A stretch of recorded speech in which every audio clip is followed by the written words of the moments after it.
So hi all, இன்னைக்கு exercise 1.3ல 9th some, ரொம்ப சிம்பிளான some. A plane is flying at a speed of 500 km per hour.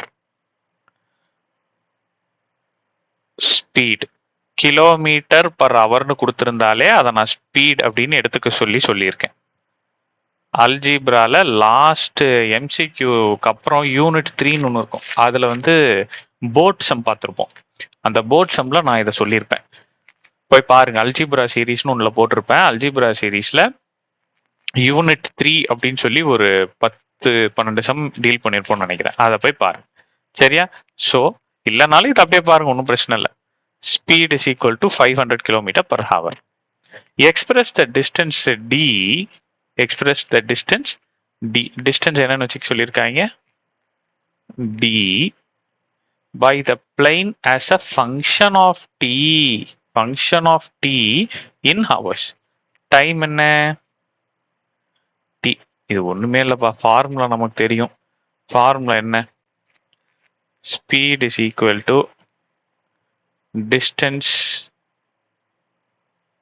By time. ஓகேவா? அவங்க வந்து என்ன வந்து எக்ஸ்பிரஸ் த டிஸ்டன்ஸ், டிஸ்டன்ஸை தான் எக்ஸ்பிரஸ் பண்ண சொல்லியிருக்காங்க. ஸோ அப்போ டிஸ்டன்ஸை ஒரு பக்கம் வச்சுக்கிறேன்.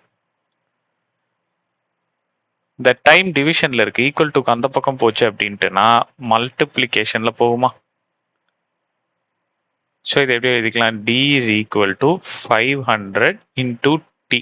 இதை ஒரு ஃபங்க்ஷனா எக்ஸ்பிரஸ் பண்ண சொல்லியிருக்காங்க. இந்த டிஸ்டன்ஸை டீன்ற ஃபங்க்ஷனால எக்ஸ்பிரஸ் பண்ண சொல்லியிருக்காங்க. அப்போ நான் எப்படி எழுதிப்பேன்? டி ஆஃப் டி அப்படின்னு எழுதிக்கிட்டு 500 இன்டூ டி முடிஞ்சு போச்சு.